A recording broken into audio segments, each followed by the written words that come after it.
find all the pieces they were on. Anyway, blah, blah, blah, blah, blah.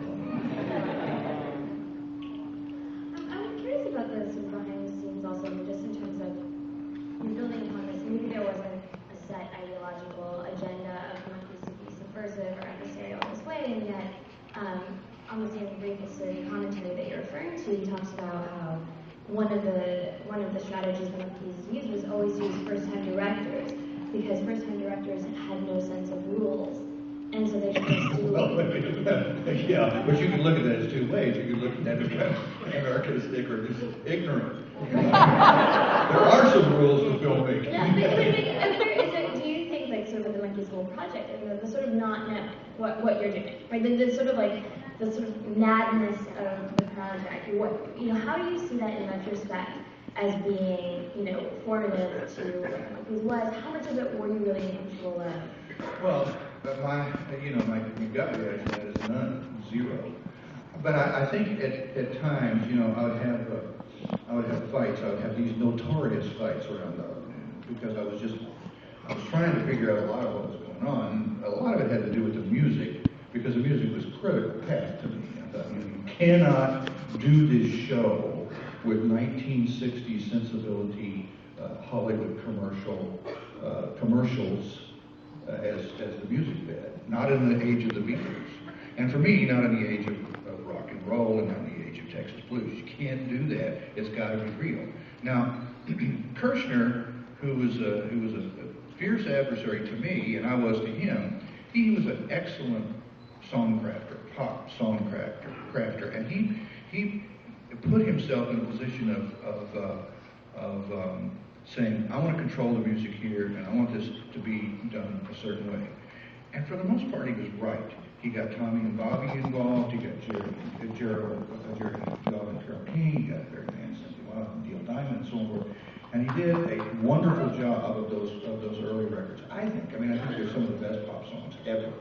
But at the end of the day, the more I pushed against Don, and the more he pushed back, the more I realized, I don't want to push it against anything here. This guy doesn't have any control. None of us have any control. The producers don't have control. The editor doesn't have any control.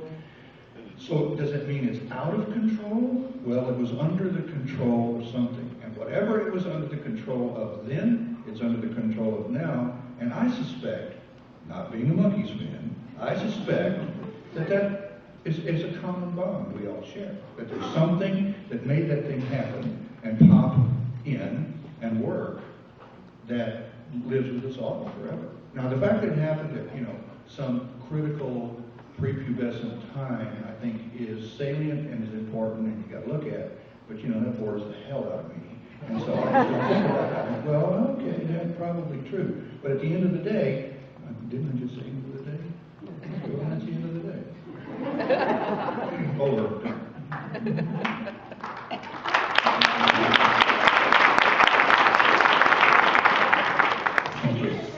Question to Rob, but I need to ask whatever question I just can't help myself just sort of jumping off of what you just responded. I mean, there's something very spiritual about your outlook, Ness. Like, you have a sort of wisdom that is, it's spontaneous, but it's highly informed. You're sort of driven by something. And I'm wondering, to take it all the way back to your childhood, how much of this has been with you your whole life since, living with your mother, and, what is your relationship to spirituality via being raised Christian Science and, wherever you are today? Well, it's a fair question. I was raised in a regimen of radical metaphysics, which, for a 3-year-old, it's a lot to swallow. But my mother was inspired by something, and she taught me certain things from that inspiration. I was inspired along certain lines that I learned that were spiritual. And what I mean by spirit is I'm talking about an infinite idea, the same spirit that governs the idea of numbers and notes and color.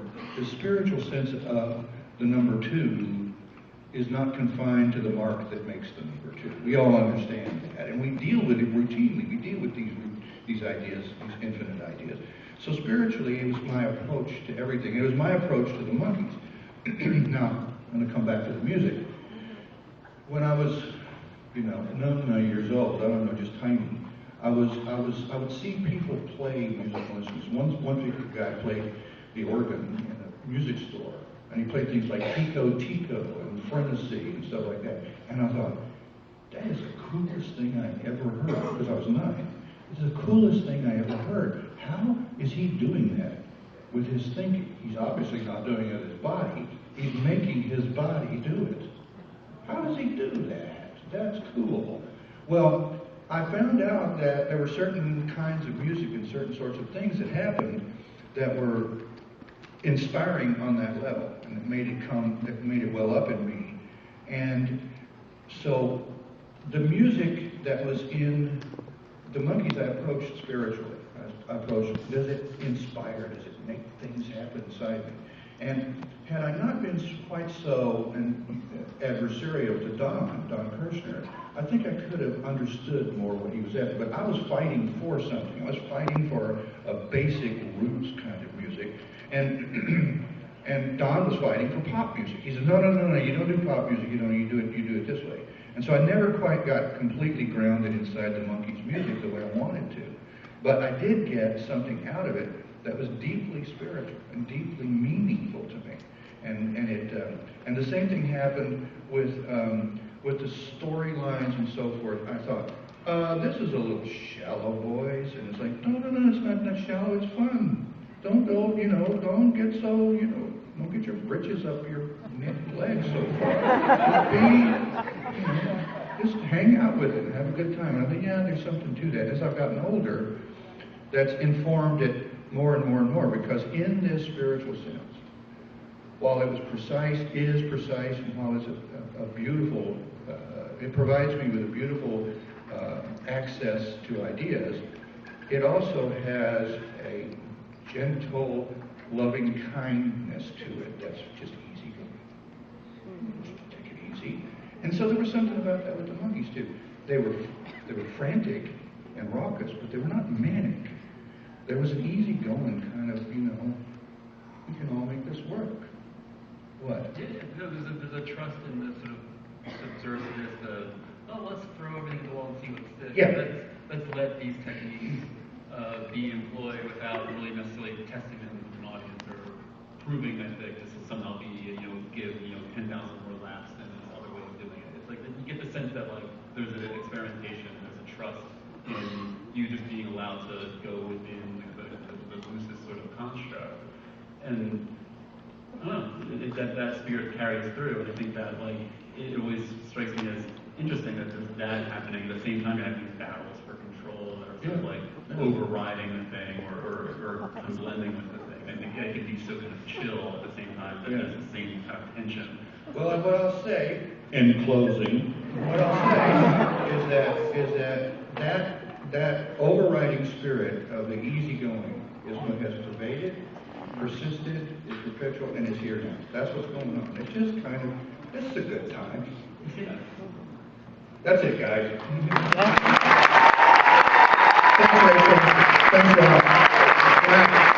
I'll see you around.